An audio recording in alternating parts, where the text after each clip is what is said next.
Behold the sign, the all-seeing eye.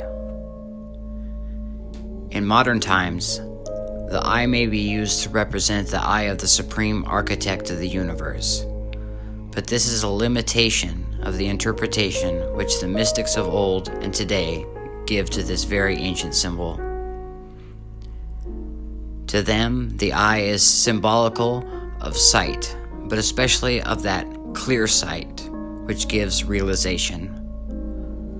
When the eye was adopted as the symbol of the supreme ruler of the universe, it was intended to typify the all-conscious or ever-conscious mind of God, which sees all and therefore knows all.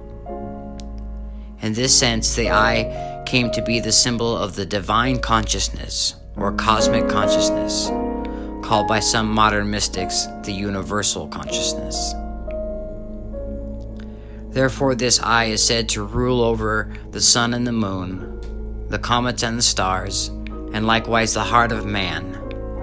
Not that these obey, by volition, the ever-watchful eye, as the child obeys the parent in fear of their watchful eyes, but all nature manifests according to the divine scheme conceived in the mind of God, and all such manifestations are ever the same, ever true to principle, because the eye of divine consciousness directs the operation of all cosmic laws.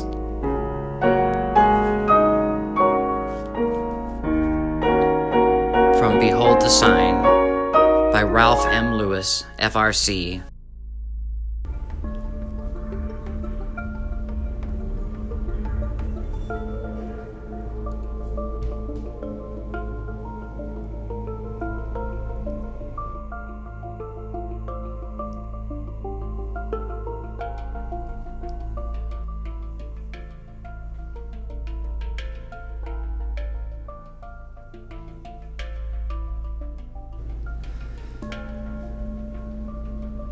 Now you can break this up a little further and see what's going on a little better when we just take one hemisphere and film the laparoscopic camera going into that. Now it's almost the same thing, but it's a little bit different because you don't get the reflection of the hemisphere behind it. So it's a little bit less disorienting and you can see a little bit more what's going on. And you can also see what it looks like if you're not viewing it from the first person. So if you're viewing the laparoscopic camera going into the hemisphere.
As for what it would look like, let's pretend you begin with your face up against a wall of the sphere and float backward, toward, and past the center. At first, you would see your face quite clearly.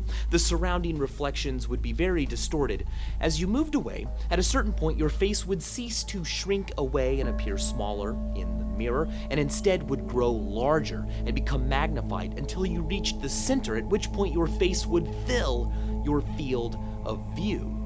As you continued on past the center, your image would flip upside down and continue receding away. It would look a bit like this. But don't get too enamored with your reflection, because mirrors don't show you as you really are.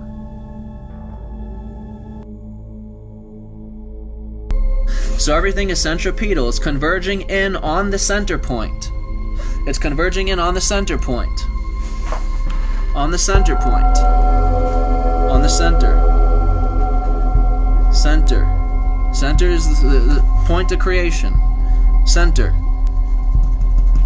So everything's converging in at this center point, which is the dielectric field. It's destroying space. Center point. On the center point. On the center. Center. Center is the point of creation. Center. Center point. On the center point. On the center. Center. Center is the point of creation. Center.